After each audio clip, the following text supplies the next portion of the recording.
Over to Bobby Doerr. Back to Houston, and there's a bounce pass to Ken McIntyre, who shoots. It's in there. Now Villanova, the favorites of this 28th National Invitation Tournament final. Number 22 is George Leftwich, co-captain of the Wildcats, a terrific backcourt man and a fine outside shooter. Watch him. It's a bucket. Over 18,000 fans jammed the Garden for this one. And now the slow motion camera focuses on Villanova. That's Eric Erickson dribbling. He gives to Leftwich, and George doesn't miss. Here's St. John's, number 21, Bob Doerr. Over to Houston. Ken McIntyre, and watch the great pass by Sonny Dove into Bob McIntyre for the basket. Pretty play. St. John's again. Ken McIntyre looking for a final shot before the halftime intermission.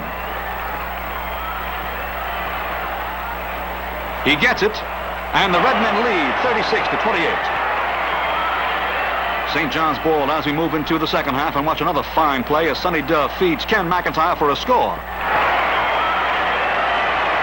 Villanova with 23 victories against 4 defeats. Leftwich's jump shot rims the basket, but Bernie Schaffer rebounds for the Wildcats, and Bill Soanes takes his pass for a basket. Once more, slow motion on these two superb college teams. Al Swartz of St. John's. Bob McIntyre back to Swartz, who gives to Kenny Worrell. The feed is to Bob McIntyre, and he lays it up and in. The Wildcats fight back furiously. Number 50 is their great center, Jim Washington. Jim gives to Schaffer, and Bernie scores going away. With time running out, Villanova is battling like crazy to get that basketball. There's a block by Erickson. Leftwich taps at the length of the court, and Erickson races down for the score. 53-51 in favor of St. John's with 3 seconds left to play. A desperation shot by Ben Kenny, and it's all over. St. John's University wins its 4th NIT crown and makes retiring coach Joe Lapchick's final night the sweetest of his 50 years in basketball.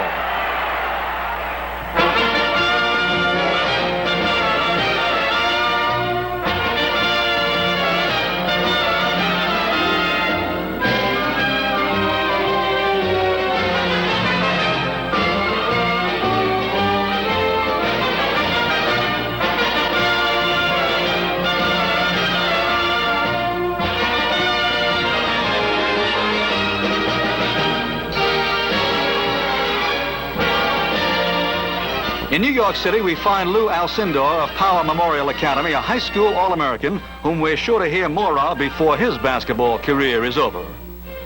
Lew is a 7-foot 1-inch phenomenon, showing his prowess as he leads his team to its 3rd consecutive New York Catholic high school title.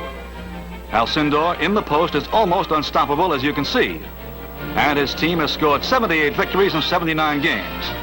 In this game, held in the Fordham University gym, he takes 22 rebounds and scores 32 points. Alcindor is a very well-built youngster for his size, and he handles himself under the basket with the poise and confidence of a superstar. There he is again. As a defensive player, he's mighty tough, too. Watch him block this shot. It means another basket for his team with a 3-on-1 fast break. Lew himself breaks the city schoolboys scoring record with 2,067 points and is given a basketball which he hands to his coach, Jack Donahue. Lew Alcindor.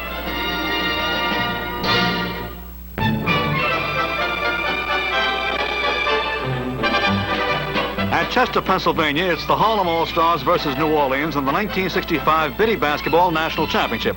All players in this league must be under 12, and the court, the basket, and the ball are scaled down to their size. Greg Walker scoring a rebound for the Harlem team. Young Gregory, who was named Mr. Biddy Basketball of 1965, follows up with a foul shot. Now it's the turn of the Louisiana youngsters, and they can really move that ball. Glenn Matson in and under to lay one up. You will notice that the foul lanes are wedge-shaped to give shorter players a better chance at rebounding. There's Walker again with a jump shot. Pretty. Back come the New Orleans players. To suit the game to the boys' ages, Biddy basketball games are held to 8-minute quarters. Glenn Matson scoring. 33-31, Harlem leads. The Harlem team is playing like miniature globetrotters and magicians all rolled into one. No one seems to be able to stop the irrepressible Greg Walker. He's a whiz kid. He's named the game's most valuable player, and Harlem goes on to win the 1965 National Biddy Basketball Championship 37-32 over New Orleans.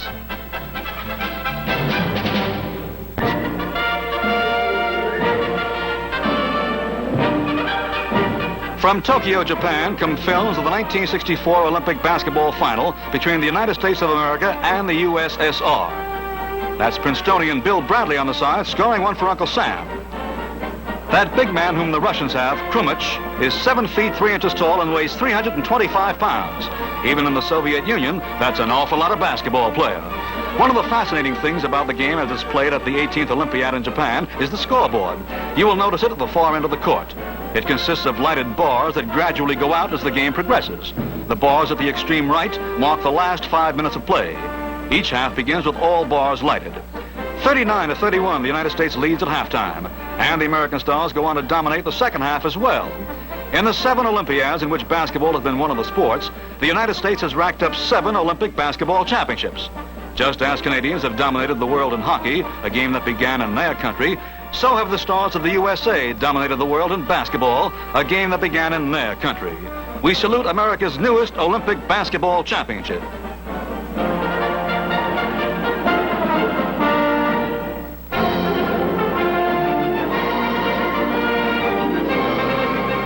In San Francisco, the national Russian basketball team plays a team of American All-Stars as part of a cultural exchange tour.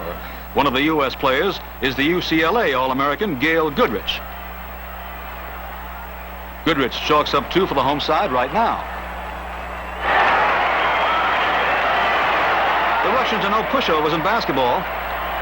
Cal Fowler of St. Francis loses the ball. The mad rush is on, and it's almost stolen before Dave Stallworth comes up with it. Dave passes long to his Wichita teammate Nate Bowman, and he dunks it. America leads at halftime 38-24.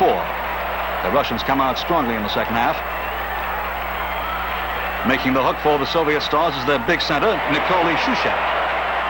Hal Fisher is the American coach, and his team does him proud. Their attack is as smooth as silk. Cal Fowler feeds Stallworth on a pretty play. Dave is fouled in the act of shooting, and you'll notice that the lane is wider than usual. This concerns the 3-second rule. It keeps the offensive team further from the basket. Dave makes both shots. The Russians trail by 18 points with only 2 minutes left to play. Stallworth steals the ball and goes all the way. A decisive American triumph as they win it 72-53.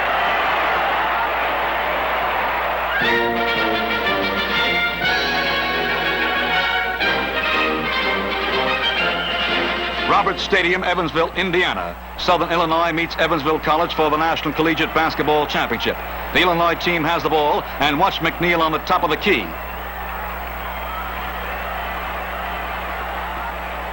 Mac's jumper is good.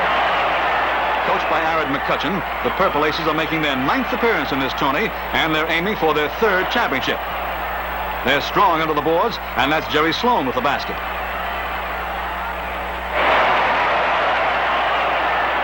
It's a close game all the way, and here are the Salukis of Southern Illinois moving in the second half. The shot is missed, and look out, Larry Humes is all by himself down there for a hanger. 55-53, the visitors lead at the 3-quarter mark, and their steady, methodical play keeps the pressure up. Lee drives in from the side to score. It's 74-all when the Aces stage a furious surge in this overtime final. The Salukis can't afford a mistake, for Evansville takes advantage of every rebound. The Purple Aces just can't be denied in their defense of the National Collegiate Basketball crown. They crumple the challenges from Southern Illinois by their final drive, and they go on to win this big one 85-82.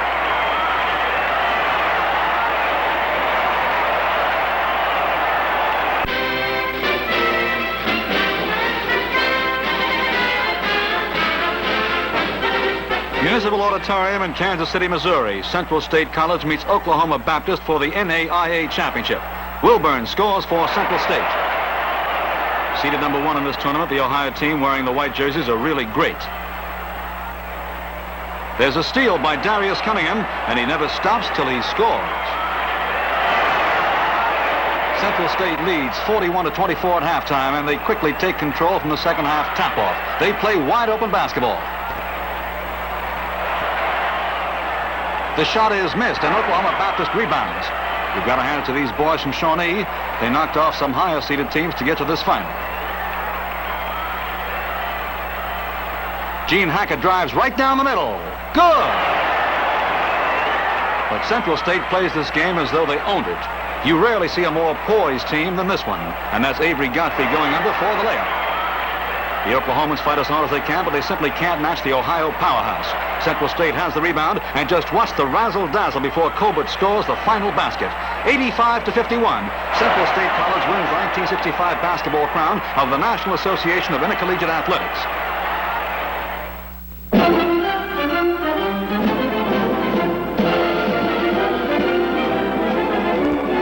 Salute to Bill Bradley of Princeton, named the tourney's most valuable player. Princeton beat Wichita in the consolation game, and Bradley broke the NCAA record by personally scoring 58 points in that single game.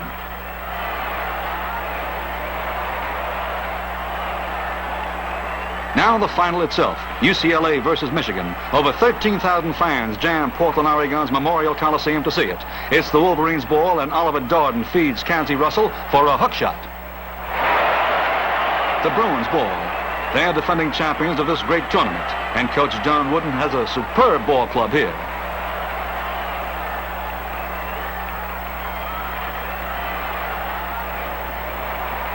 That's Ed Lacey shooting and hitting. Coach Dave Strack of Michigan can be mighty proud of his boys, too. The basketball champions of the Big Ten are terrific. Russell's shot is missed, but Kansy hustles for the rebound and gets it.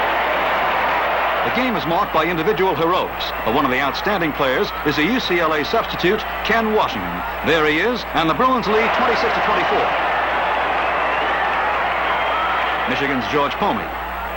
Kansy Russell, Oliver Dorden, into Bill Bunton. His shot is off. And here comes UCLA. A fast break by Gail Goodrich helps put them in front of intermission, 47-34. Michigan's ball, second half, and an all-court press by the Bruins. Ed Lacey steals the ball, and here comes Goodrich, a little man who's murdering Michigan. He's good. The Wolverines' greatest ace is their All-American Kansy Russell. Inside or outside, he's a superstar. Watch him there at the top of the key. He's got it now. Swish. And there's Gail Goodrich dribbling. What a star he is. McIntosh in the corner. Over to Keith Erickson. Back to Goodrich for a perfect jump shot.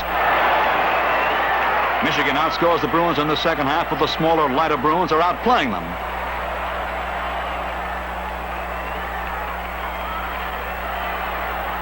Russell gets 2 more of his 28-point total. But the biggest scorer of all is UCLA's Gail Goodrich, who sinks 18 free throws and 12 field goals for 42 points. There he is with the ball.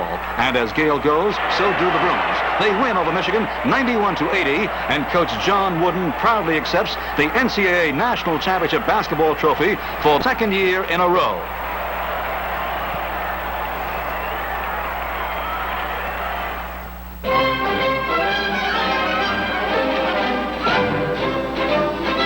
First named by Chuck Taylor in 1932, this is America's oldest continuous All-America basketball selection. Votes by the greatest sports jury, 808 leading coaches, writers, and sportscasters make this the most comprehensive and authoritative of all player evaluations. We present Rick Barry of the University of Miami, the greatest hoopster in Hurricane history. Barry scored 50 or more points in 6 games last season. Rick Barry. Dave Stallworth of Wichita State. Dave sacrificed scoring marks to feed his teammates, but he still holds 18 all-time Shocker records after finishing his college career. He hit .557 from the floor last season and once hit 29 free throws in a row. Fred Hetzel of Davidson. Hailing from Landon Prep in Washington, D.C., Hetzel was the first player ever to win scoring and all-league honors in the Southern Conference for 3 years. His speed, grace, and agility make him truly outstanding. Wayne Estes of Utah State. A four-sport standout from his high school days in Anaconda, Montana, Estes became a clutch performer throughout his college basketball career and once netted 42 successive free throws. His accidental death last winter meant a great loss to the game. Jerry Sloan of Evansville College. In his 3 years, the Aces won 76 victories against but 9 defeats and captured 2 NCAA titles. A terrific floor leader, Jerry Sloan. Bill Cunningham of North Carolina. Excelling at rebounding as well as scoring, this Kangaroo Kid was a 3-time Atlantic Coast Conference choice. Gail Goodrich of UCLA. This California sensation has amazing overall quickness, a wide assortment of shots, and a knack of delivering when the going is toughest. He led the Bruins to 2 successive national titles as he outscored and outplayed far bigger opponents. Cassie Russell of Michigan. A native of Chicago, Russell continues to set all-time Wolverine scoring marks during his meteoric career in the Big Ten. A deadly marksman from downtown as well as in close. Clyde Lee of Vanderbilt. At 6 feet 9 inches, Clyde is the tallest man on this year's team. He has led his school in both rebounding and scoring for the last 2 years. Clyde Lee of Vanderbilt. And finally, Bill Bradley of Princeton. From Crystal City, Missouri High School, Bradley came east to become a basketball legend in the Ivy League. An unselfish player with amazing styles of shots, he became the nation's top hoopster, winning the Most Valuable Player award of the NCAA tournament. A Rhodes Scholar and a credit to basketball, Bill Bradley.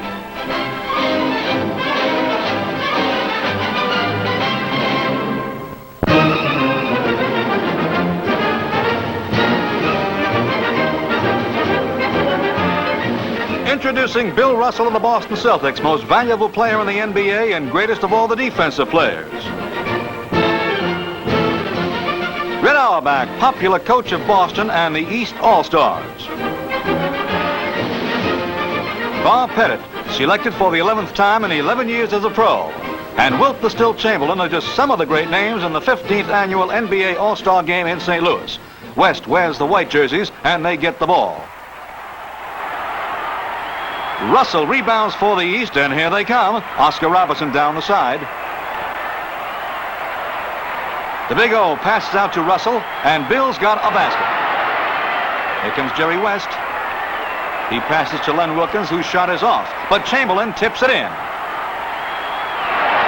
One of the most extraordinary talents in basketball belongs to Cincinnati's Jerry Lucas. And here he is, number 16. Pretty.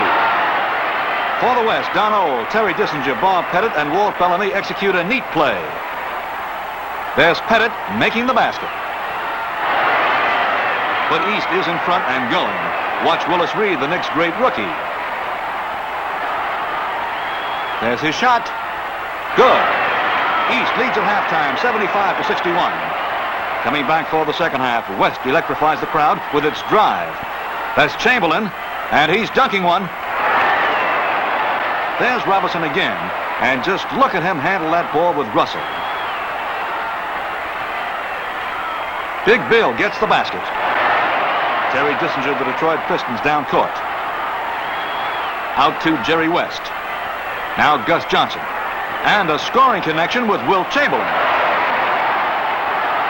Lucius Jackson of Philadelphia has it.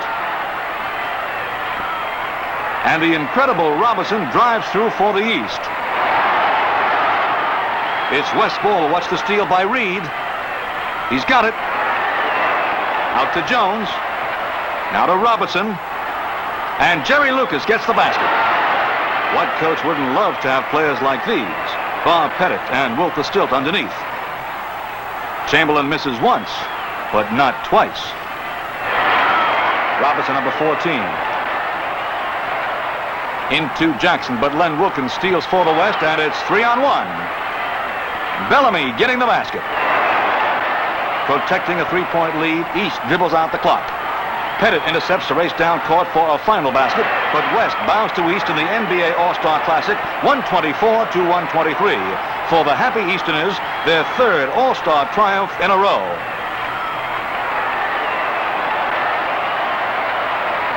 And as a reward for his great all-around play, Jerry Lucas is voted the game's most valuable player.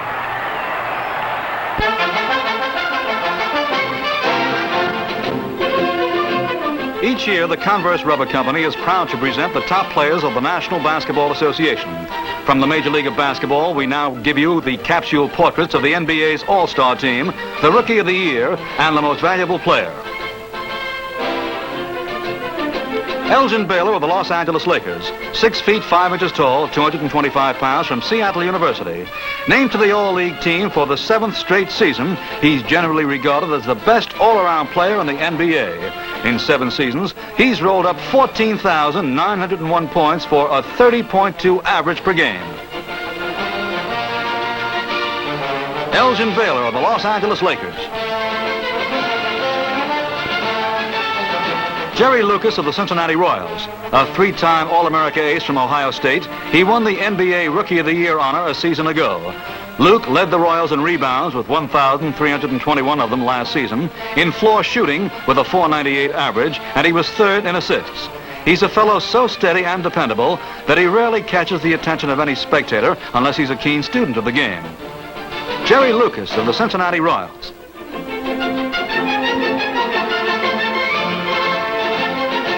Bill Russell, the backbone of the perennial champions, the Boston Celtics.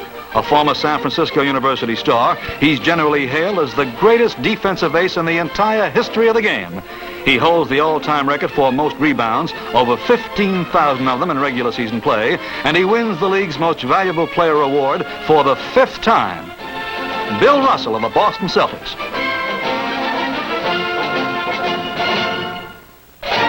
Jerry West of the Los Angeles Lakers, 6'3", 175 pounds, from West Virginia University. He makes the All-NBA team for the 4th straight year. He's second only to Chamberlain in scoring with 2,292 points last season, and he owns a 5-year scoring total of 9,544 points. A top-notch clutch performer, if you ever saw one, Jerry West of the Los Angeles Lakers. Oscar Robertson of the Cincinnati Royals, as good an all-around ball handler, passer, and shooter as anyone who ever stepped on a basketball floor, the Big O possesses unusual cleverness and deception as a player.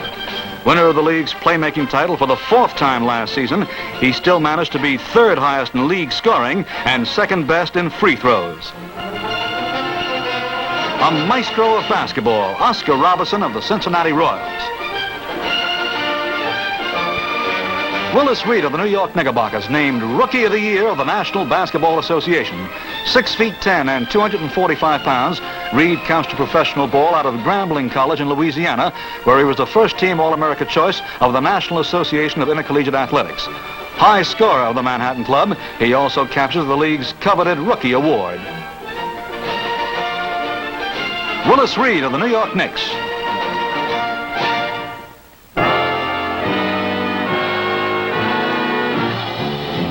Introducing the Dover Musketeers of Dover, Ohio. If they prove one thing, it is that you don't have to be big and you don't have to be old to show magic with a basketball.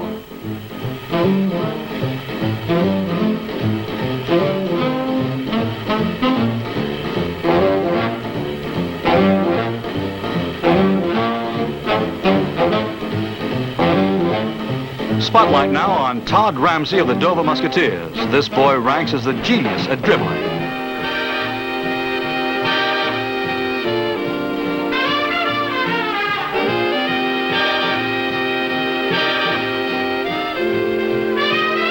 He could go on all day, but you have to take some time out to eat lunch. Nice going, Todd. It appears that you have quite a future. And here's the greatest basketball clown of all time, Goose Tatum.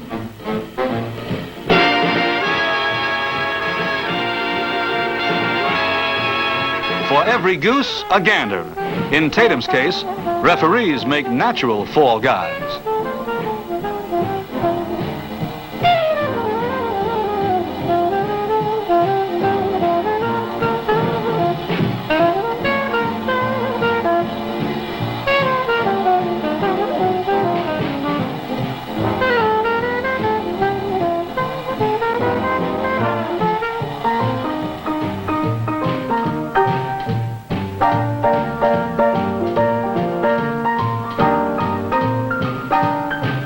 are several fully developed dribbling magicians in basketball.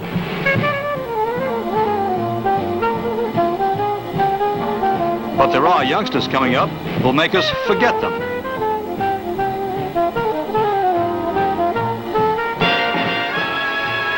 For example, one of these youngsters is Binky Maness of the Junior Trotters from Spartanburg, South Carolina. Just look at that young lad handle himself.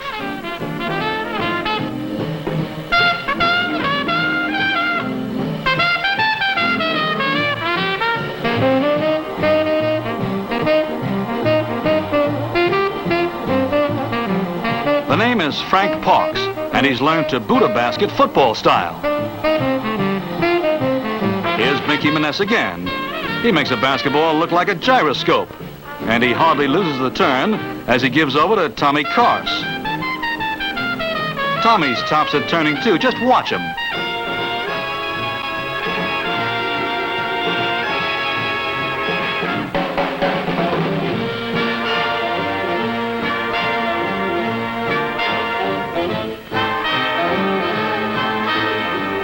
Turning, clowning, and dunking. Basketball magic and fun.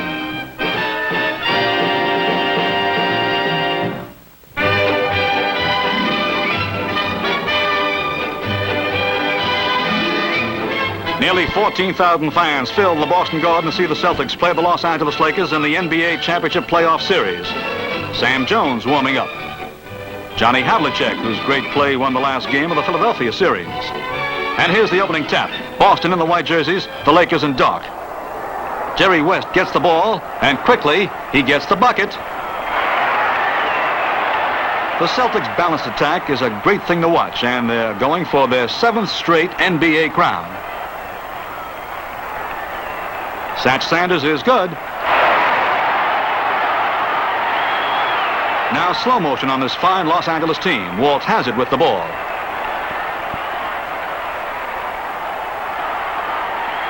Over to Jerry West, and he's just sensational. Tommy Hyson, a Celtic veteran. No good, but Boston rebounds. Sanders' try is up, and it rims the basket. This time Hyson is underneath, and he just doesn't fail with this one. Pretty shot. Boston's ball. Willie Knowles feeding Bill Russell for a dunk shot. On the far side, the incomparable Jerry West. He's got radar in his fingertips. A pretty play. But Havlicek passes long to Sam Jones, and Boston leads at intermission, 62-60. Second half, the Lakers are making a great fight. Dick Barnett from the side. Beautiful. Here's a nice low-level shot of Tom Heinsohn, a real rugged pro. Around he goes, and his hook shot is up, and it's good. Once more, slow motion. Jerry West. Off the rim. Russell rebounds. And Sam Jones looks to go all the way. He does, and Boston increases its third quarter lead. The Lakers try to get back their momentum. Rudy LaRusso's shot is off, and Sam Jones rebounds for the Celtics. Across to Sanders. And into Havlicek for a short 2 points. Final quarter, the Lakers start steaming. West and Wiley gets the basket. Here are Boston's big men pounding down court. Heinsohn has time to aim, and that's all he needs. Once again, the Celtics throwing everything they can at the battling Lakers. K.C. Jones does not connect, and Los Angeles gets the rebound. There's time for one more basket by the Lakers, but they bow to the champion Celtics, 129-123 in the second game of their final series. It's basketball by the game's greatest stars, as 3 games later, Boston wraps it all up with its record 7th title in a row.